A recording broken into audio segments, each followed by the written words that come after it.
Hope has a name. हमारी आशा का एक नाम है। और एक स्वर्गदूत ने इस बात की घोषणा की है, मत्ती 1:21, और उसमें लिखा है, वह पुत्र जनेगी, वह अर्थात कुमारी मरियम पुत्र जनेगी, और तू उसका नाम क्या रखना? यीशु रखना। यीशु रखना। तो उसका नाम क्या रखना? यीशु रखना, क्योंकि वह अपने लोगों का उनके पापों से उद्धार करेगा। आशा का नाम है। अब जिस आशा की बात कर रहे हैं उसका नाम है, और पत्रियों में भी आप इस बात को पढ़ सकते हैं बहुत, लेकिन मैं चाहता हूं कि 3 बातें हम पढ़ेंगे। पहला तीमुथियुस 1:1 पौलुस की ओर से हमारे उद्धारकर्ता परमेश्वर और हमारी आशा के आधार मसीह और हमारी आशा स्थान मसीह यीशु। हमारी आशा स्थान, हमारे आशा का एक नाम है, और वो नाम मसीह है। दूसरा तीतुस 2:13 और इस धन्य आशा की अर्थात अपने महान परमेश्वर और उद्धारकर्ता यीशु मसीह की धन्य आशा का नाम है उद्धारकर्ता मसीह यीशु। उसके प्रकट होने की बात जोड़ते रहे। एक और रेफरेंस निकालेंगे, पहला पत्रस 1:3। हमारे प्रभु यीशु मसीह के परमेश्वर और पिता का धन्यवाद हो, जिसने यीशु मसीह के मरे हुओं में से जी उठने के द्वारा अपनी बड़ी दया से हमें जीवित आशा, Jesus Christ is our living hope. जीवित आशा, उसका नाम है जीवित आशा। हमारा विश्वास किसी ऑब्जेक्ट पर नहीं है, बल्कि पर्सन पर है। जब हम प्रार्थना करते हैं, जब आप और मैं प्रार्थना करते हैं, किसी चीज को पूरा करने के लिए प्रार्थना करते हैं, हम उस प्रार्थना में मैच्योर होते कब जाते हैं? जब हम इस बात को समझ लेते हैं कि हमारा विश्वास आउटकम पे नहीं है, हमारा विश्वास पर्सन पे है। मैं किसी चीज को पाने के लिए यदि प्रार्थना कर रहा हूं, यदि किसी चीज को पाना चाहता हूं, तो उस ऑब्जेक्ट पर मेरी आशा नहीं है, लेकिन प्रभु यीशु मसीह पर है, जिसके नाम से हम क्या करते हैं? प्रार्थना करते हैं। और इस नाम के विषय में प्रेरित पौलुस फिलिपियों 2:9 में कहते हैं कि परमेश्वर पिता ने उनको वो नाम दिया है जो सब नामों में श्रेष्ठ है, और ये ठहरा दिया है कि स्वर्ग में हो, चाहे पृथ्वी पर हो, चाहे पृथ्वी के नीचे हो, वे सब प्रभु यीशु के नाम पर घुटना टेकेंगे, और परमेश्वर पिता की महिमा के लिए हर एक जीव अंगीकार करेगी कि मसीह यीशु ही प्रभु है। सो हमारी आशा का एक नाम है, वो नाम यीशु है। और इसलिए आप और मैं जब प्रार्थना भी करते हैं तो हमको कैसे निर्देशित किया गया है? पवित्र धर्मशास्त्र में हमको कैसे बताया गया है कि हमको कैसा प्रार्थना करना चाहिए? आप सब जानते हैं, यूहन्ना 15:16, उसमें यीशु मसीह कहते हैं, तुमने मुझे नहीं चुना, किंतु मैंने तुम्हें चुना है और तुम्हें ठहराया है कि तुम में फल लगे और तुम्हारा फल तुम में बना रहे। इसलिए जो कुछ पिता से मेरे नाम से मांगोगे, प्रभु यीशु मसीह ने ठहरा दिया है कि मेरे नाम से मांगोगे वो तुम्हें दे।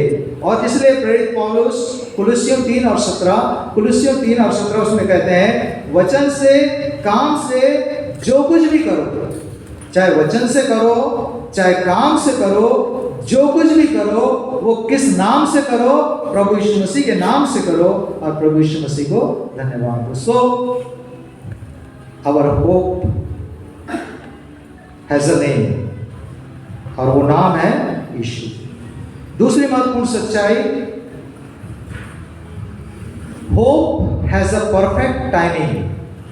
आशा का एक निश्चित, पक्का, सिद्ध समय है। जब आप और मैं प्रभु यीशु मसीह के प्रथम आगमन के बारे में ध्यान करते हैं तो आप पाएंगे कि सैकड़ों वर्ष पहले भविष्यवाणी हो गई थी। प्रभु यीशु मसीह के आगमन की, प्रभु यीशु मसीह के दूसरे शब्दों में प्रथम आगमन की भविष्यवाणी सैकड़ों वर्ष पवित्र धर्मशास्त्र और उसका पहली पुस्तक उत्पत्ति और उसके 3 और 15 में आप पाएंगे कि प्रभु यीशु मसीह के आने के बारे में कि वो एक स्त्री से जन्म लेगा, उसकी भविष्यवाणी हो गई थी। लगभग 300 भविष्यवाणियां पवित्र धर्मशास्त्र, 300 से भी ज्यादा प्रभु यीशु मसीह के जीवन, कार्य और उनकी सेवकाई के बारे में है। और जब हम उत्पत्ति 3 और 15 की भविष्यवाणी पर ध्यान करते हैं तो हम पाते हैं कि ये भविष्यवाणी गलतियों 4 और 4 नए नियम के गलतियों 4:4 में पूरी होती है। और वहां पे लिखा है गलतियों 4:4, परंतु जब समय पूरा हुआ तो परमेश्वर ने अपने पुत्र को भेजा जो स्त्री से जन्मा और व्यवस्था के अधीन उत्पन्न हुआ। जब समय पूरा हुआ, जब टाइम परफेक्ट रहा, when the time had fully come, आप पढ़ेंगे उसमें ऐसा लिखा है कि it was the perfect time, उसी समय पर परमेश्वर पिता ने अपने पुत्र को भेजा। ये प्रभु यीशु मसीह के प्री एग्जिस्टेंस को भी बतलाता है। प्रभु यीशु मसीह उधर पहले से थे, इसी कारण परमेश्वर पिता ने उनको भेजा। और कैसे भेजा? एक स्त्री से वो जन्मे। वो स्त्री जिससे प्रभु यीशु मसीह का जन्म होगा, उसकी भविष्यवाणी आप यशायाह 7:14 में पढ़ते हैं और जो मत्ती के पहले अध्याय में पूरी होती है कि देखो एक कुंवारी गर्भवती होगी और एक पुत्र जनेगी और उसका नाम यीशु रखा जाएगा। और प्रभु यीशु मसीह का जन्म बैतलहम में होगा। भविष्यवाणी मीका के 5वें अध्याय में आप पढ़ते हैं और अक्सर उसका चित्रण हम क्रिसमस के ड्रामा में देखते हैं कि जब पूरे पंडित पोथी पुराण के साथ हेरोदेस के सामने आते हैं, कहाँ लिखा है, तो वो मीका 5 उसी को पढ़ते हैं। और आप उसके पूरे होने को मत्ती के 2 अध्याय के पहले पद में आप पढ़ सकते हैं। सो हम पाते हैं कि ह्यूमैनिटी के आरंभ से ही, जेनेसिस से ही यीशु के आगमन की भविष्यवाणी की गई थी। और लोग वेट कर रहे थे, जो समझ रहे थे वो उस समय से वेट कर रहे थे कि परमेश्वर पिता एक उद्धारकर्ता को भेजेंगे। और परमेश्वर पिता ने कब उस उद्धारकर्ता को भेजा? जब समय पूरा हुआ। The time was exactly perfect। आप जानते हैं, अभी बड़ी अच्छी बात भाई भावेश ने भी बतलाई और मुझको अच्छा लगा कि पुराने नियम की अंतिम पुस्तक मलाकी है, नए नियम की प्रथम पुस्तक मत्ती है। मलाकी से लेकर मत्ती के बीच में 400 वर्षों का गैप है, और जिसको हम 400 years ऑफ साइलेंस भी कहते हैं, जिसको हम इंटरटेस्टामेंटल पीरियड भी कहते हैं। और उसके बाद जब हम मत्ती में आते हैं तो वहाँ पर प्रभु यीशु मसीह के जन्म के बारे में पढ़ते हैं। वो समय वचन के साइलेंस का था, लेकिन उस बीच में यदि आप इतिहास का अध्ययन करेंगे, उसमें नहीं जाऊंगा, लेकिन आप जानते हैं कि उसी बीच में, कई बातों में से एक बात बता रहा हूं, उसी बीच में जो पुराना नियम है उसका ग्रीक में उस समय हेलेनिस्टिक कल्चर, सिकंदर महान के आने से आप जानते हैं कैसा हुआ। वो सब जगह उसी कल्चर को, ग्रीक कल्चर को पूरा फैलाना चाहता था। और उसी दरमियान जो पुराना नियम है, हिब्रू बाइबल है, जिसमें प्रभु यीशु मसीह के जन्म की भविष्यवाणियां हैं, उसका ट्रांसलेशन ग्रीक में वल्गेत के रूप में किया गया।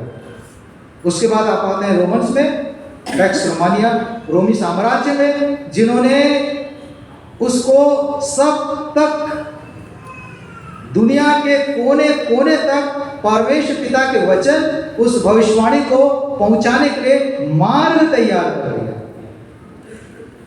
और उसके बाद जब हम देखते हैं मत्ती में, तो वहां पर परफेक्ट टाइमिंग था और उस समय परमेश्वर पिता ने अपने पुत्र को भेजा।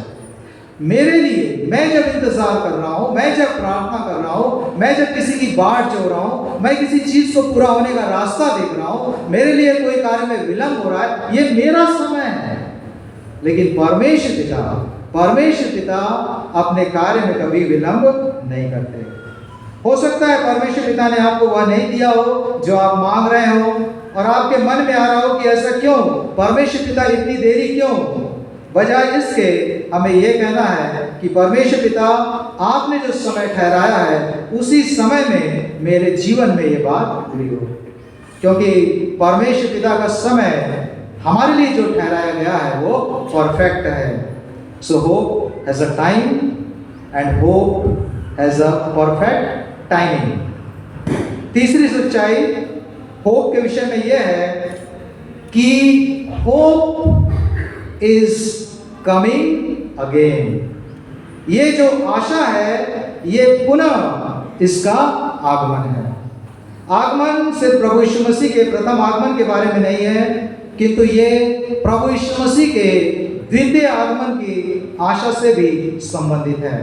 यूहन्ना 14:3 आप सब जानते हैं, स्वयं प्रभु यीशु मसीह कहते हैं, मैं फिर आकर, प्रभु यीशु मसीह कहते हैं, मैं फिर आकर तुम्हें अपने यहाँ ले जाऊंगा, और अब जब वो आएंगे तो बालक के रूप में नहीं, परंतु एक राजा के रूप में आएंगे, एक न्यायी के रूप में आएंगे। प्रेरित पौलुस पहला थिस्सलुनीके 4 और उसके 16 पद में कहते हैं कि क्योंकि प्रभु आप ही स्वर्ग से उतरेगा, ललकार और प्रधान स्वर्गदूत का शब्द सुनाई देगा, परमेश्वर की तुरही फूंकी जाएगी, जो मसीह में मरे हैं, जो सिर्फ मरे हैं नहीं, लेकिन जो मसीह में मरे हैं वो पहले जी उठेंगे। हम जो जीवित और बचे रहेंगे उनके साथ बादलों पर उठा लिए जाएंगे कि प्रभु से मिले, और इस रीति से हम सदा प्रभु के साथ रहेंगे। नीति वचन 13 और उसका 12 का दूसरा भाग, नीति वचन 13 और उसका 12 का दूसरा भाग। परंतु जब लालसा पूरी होती है, परंतु जब लालसा पूरी होती है तब जीवन का वृक्ष लगता है। जीवन के वृक्ष के बारे में आप सब जानते हैं, बहुत ज्यादा उसमें डिटेल में जाने की जरूरत नहीं है। ये जीवन का वृक्ष बहुत सरल शब्दों में परमेश्वर पिता के साथ हमारी संगति, सहभागिता, मेल मिलाप, नजदीकी, ये सब की ओर इंगित करता है। आदम और हवा ने जब पाप किया, परमेश्वर पिता ने उन्हें अदन के बगीचे से निकाल दिया। पाप के कारण वे परमेश्वर पिता की उपस्थिति से दूर हो गए। लेकिन अब आशा का आगमन हो रहा है, और अब वो आशा अर्थात प्रभु यीशु मसीह का पुनरागमन होगा। प्रकाशित वाक्य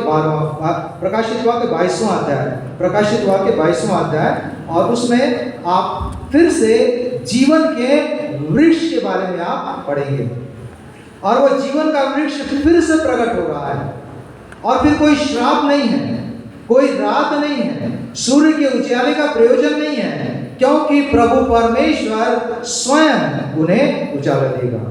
और उस आशा के आगमन के लिए हमें तैयार रहने की आवश्यकता है, और तैयारी की आवश्यकता है। उस आगमन के विषय में जो लिखा है मत्ती 24:36 में, कैसे तैयारी करना है, उस दिन और उस घड़ी के विषय में कोई नहीं जानता, न स्वर्ग के दूत और न पुत्र, केवल पिता। और इसलिए 42 और 44 पद में लिखा है, इसलिए जागते रहो और तैयार रहो, keep watching and be ready. और ये किसको बतलाता है? ये सतर्कता को, विजिलेंस को बतलाता है कि हमको तैयार रहना है।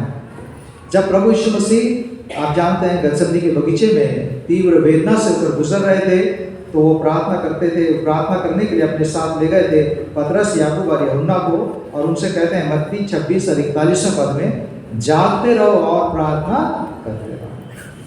जागते रहो और प्रार्थना करते रहो कि तुम परीक्षा में न पड़ो। आत्मा तो तैयार है पर शरीर दुर्बल है।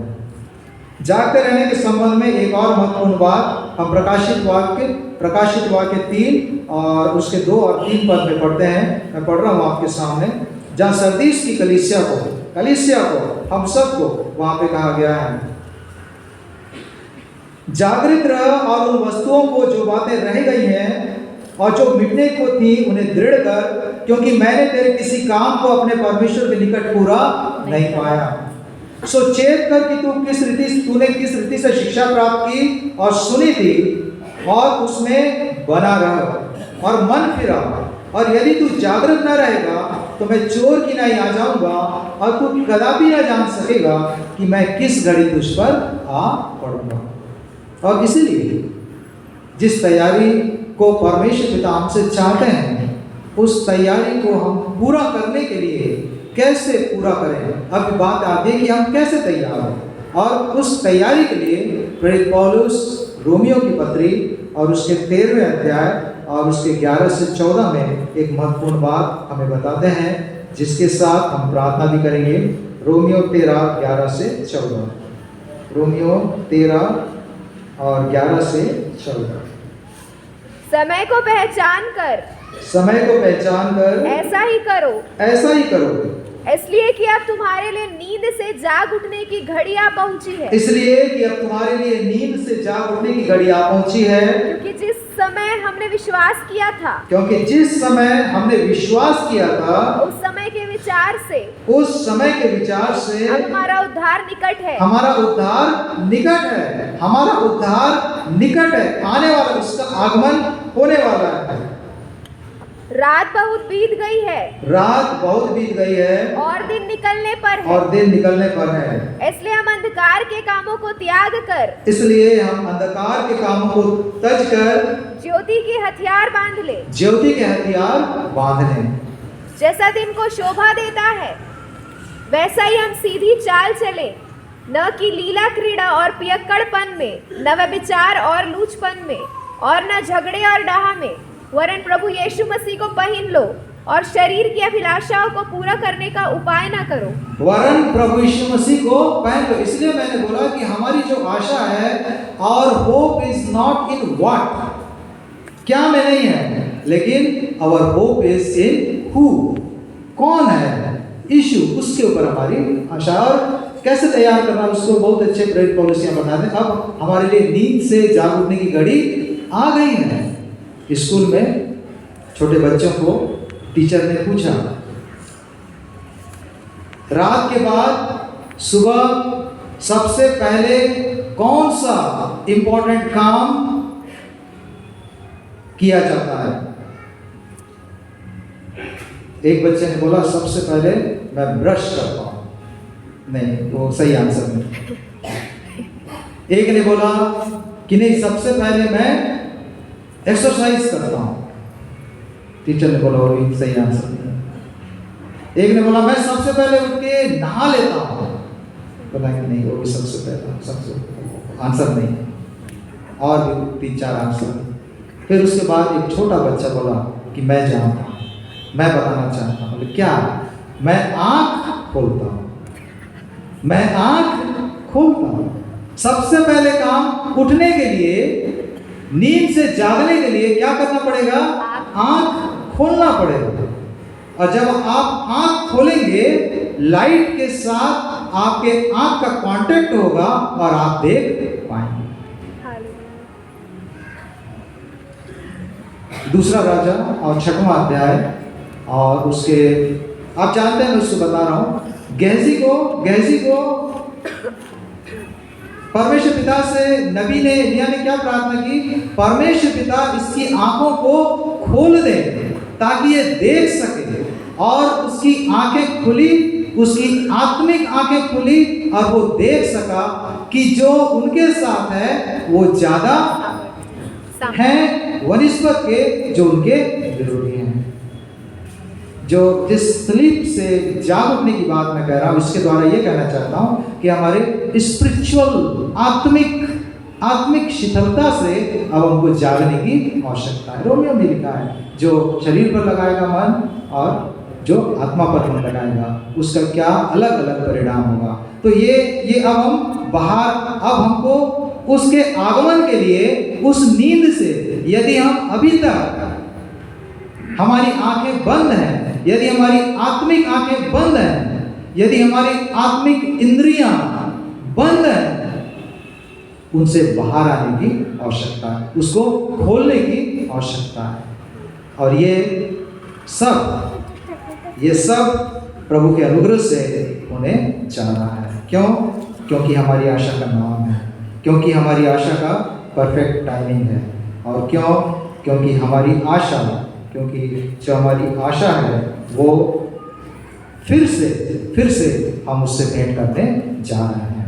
परमेश्वर पिता इन वचनों के द्वारा हम सबको बड़ी आशीष दें, और हमारी तैयारी कलीसिया की तैयारी न सिर्फ बाहरी तैयारी तक ही सीमित, लेकिन आत्मिक तैयारी के द्वारा हम उसका वैसा स्वागत करें जैसा परिणाम हम चाहते हैं कि प्रभु यीशु मसीह के आगमन पर हो, कि हम उठाए जाएं। हम 2 चक्की पिसते होंगे, एक उठा ली जाएगी, अभी हमने पढ़ा है, अभी उसमें नहीं जा रहे हैं, लेकिन हम उठाए जाने के योग्य हमारा जीवन उसके द्वारा बन सके। आइए हम प्रार्थना करें।